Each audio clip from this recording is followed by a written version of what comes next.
our special guest this hour is somebody who was roaming the halls at CPAC. And I caught his eye yesterday as we were leaving. And I said, wait a minute.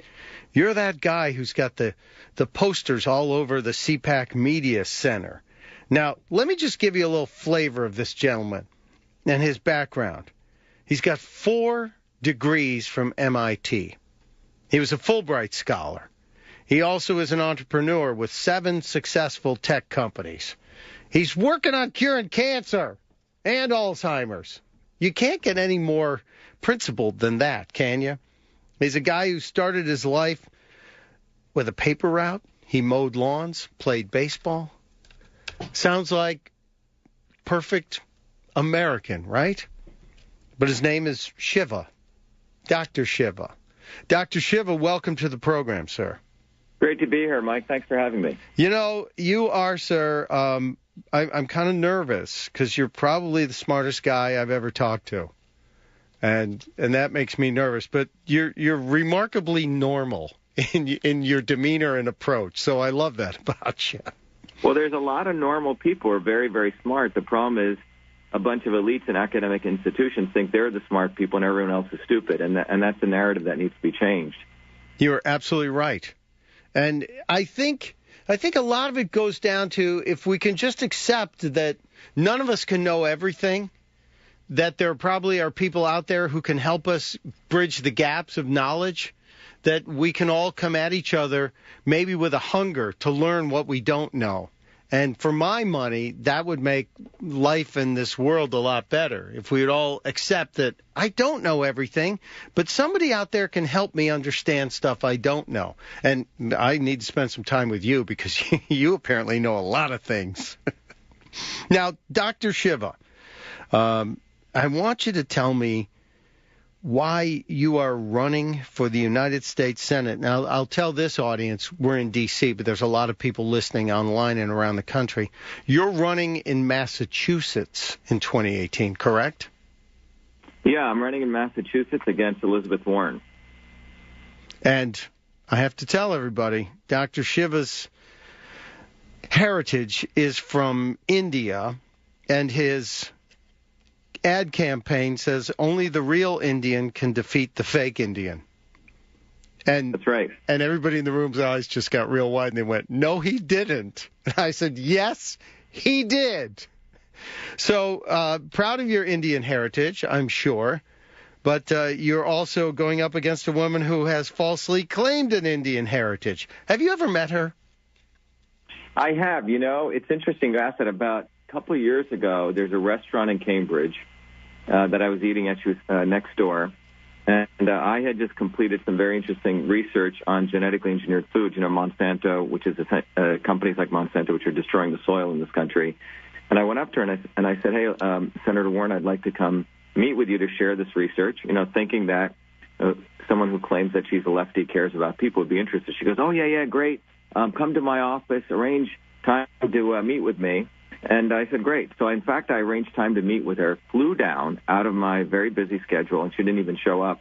Had some, you know, a very young intern show up to talk with me. But that's what Elizabeth Warren's about. You're talking about someone who's a complete hypocrite, and she's, in fact, a racist. And, you know, I say this not as a joke, but to really bring up a very serious issue.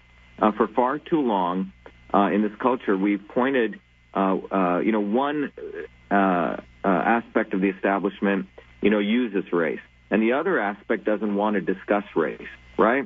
And I think it's really important we discuss this because people like Elizabeth Warren think that she has a hegemony, right, or the monopoly to talk about racism and poor and the minorities, when she's, in fact, the racist. You know, when I was growing up, you know, people would, you know, let's say you used one of the N words or, you know, one of these awful words. I never considered that racism, frankly. I considered that ignorance. Racism to me is those people who have access to wealth and power and control those assets and use it to oppress another or take advantage of it. And if you look at what Elizabeth Warren did, she's a racist because she knows affirmative action laws exist. She used race, lied on her Harvard application to get a job at Harvard, which she likely would not have gotten. So that's one form of racism. She used it for her own benefit. Then when someone like President Trump uses the word Pocahontas, she then uses race, in this case calling him a racist, to defend her own racism. So that's why I think she's a racist. And for me to say that, I think it adds a little more gravitas, because you're looking at someone who came from nothing. Michael, I came from India as a low-caste, dark-skinned Indian, what would be called a deplorable. And I know how these politicians like Warren and others work. They're the not-so-obvious establishment. They talk a good game, but ultimately they want to keep everyday people, poor blacks, poor whites, essentially in cages on a plantation, and they want to use them for electoral uses only, right, to get elected and to get reelected. So that's what Elizabeth Warren's about. And, when I distributed that flyer at CPAC, only a real Indian can defeat a fake Indian, it was interesting. The anti-establishment people love it, and you could see certain part of CPACs, the Bushites, the people who are part of the old Republican establishment, think that's inappropriate. And in fact, obviously, some members of the left feel that way, and they try to call me a racist and a white supremacist, but that argument sort of falls flat on its face. Yeah, it seems to die at the first time it comes out of anyone's mouth when they meet you, and they understand that, no, you're not a guy who culturally appropriated a race.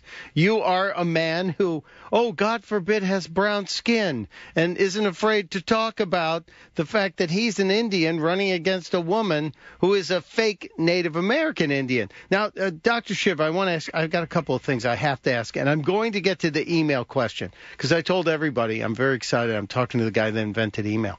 But in terms of your running against Elizabeth Warren, and you're running in Massachusetts to be a senator from Massachusetts, Scott Brown was the guy who is the last Republican to have had that title in Massachusetts.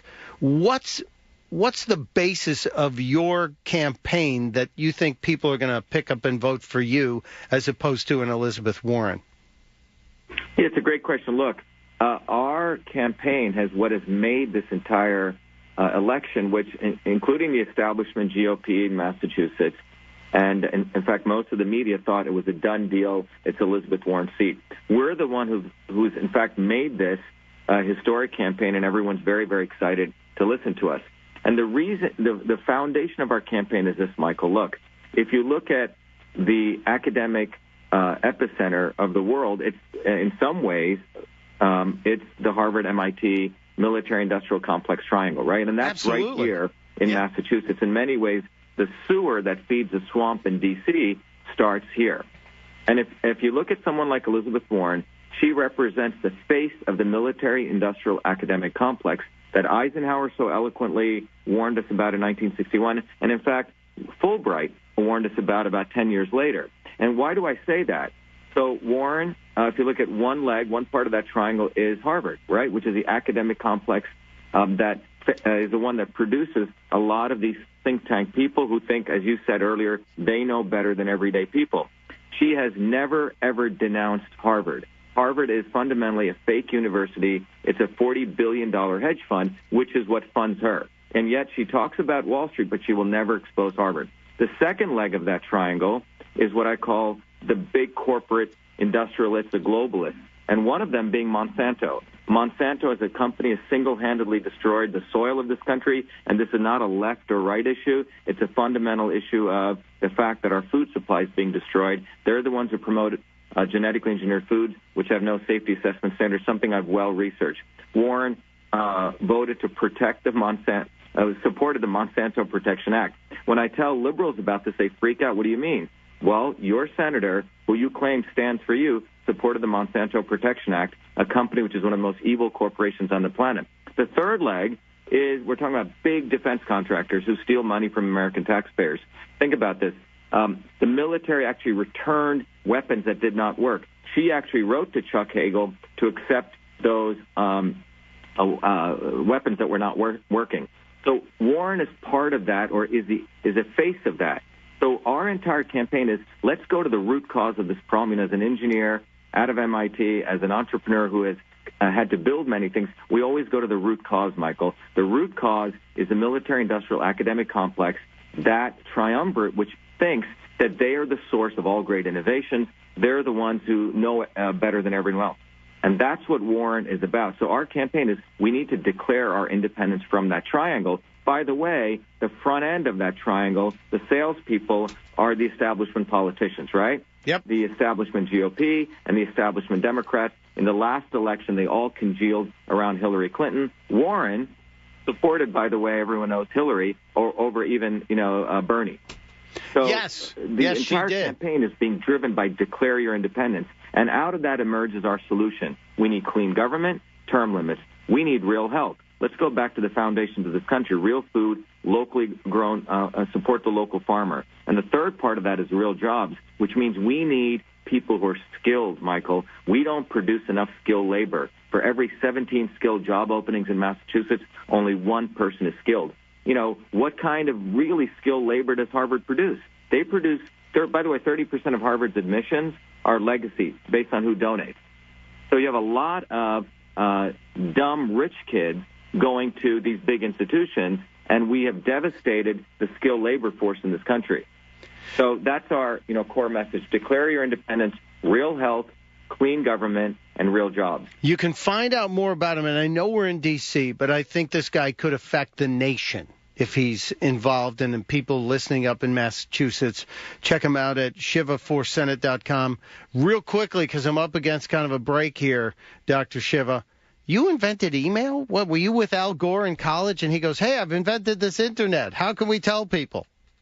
Well, look, Al Gore is an idiot. The guy I know. I'm making a joke. The invention of email is fundamentally an American story. It was invented by a 14-year-old American kid in Newark, New Jersey, not out of the big military, not out of big corporations, not out of big academia.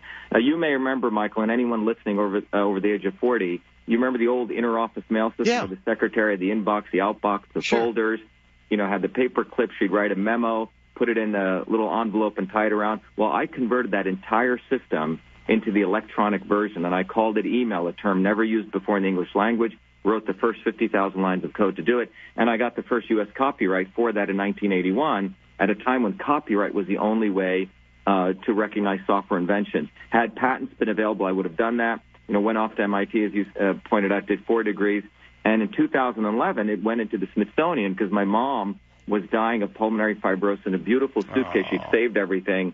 The editor of Time magazine wrote an article, by the way, the only journalist who went through all the materials, called The Man Who Invented Email. And the very interesting thing about this, Michael, is that many inventions come out of everyday people solving everyday problems. I was trying to help secretaries who were typing these memos, in a very archaic fashion, go from the typewriter to the keyboard. That is email. We're not talking about text messaging or electronic messaging. We're talking about email, the system. By the way, a 14-year-old boy is the one who also invented TV in Franklin, Idaho. Well, Dr. Shiva, you're an amazing guy, and I could talk to you all day, but I have to pay the bills too. And I hope you and I can talk again in the future. I wish you good luck on this. I'd love to see more common sense, smart people in government, especially if they're moving out Elizabeth Warren. Thank you for spending some time. Thank you, Michael. Thanks for having me again at shiva4senate.com, and I appreciate all your viewers for listening. Thank you so much.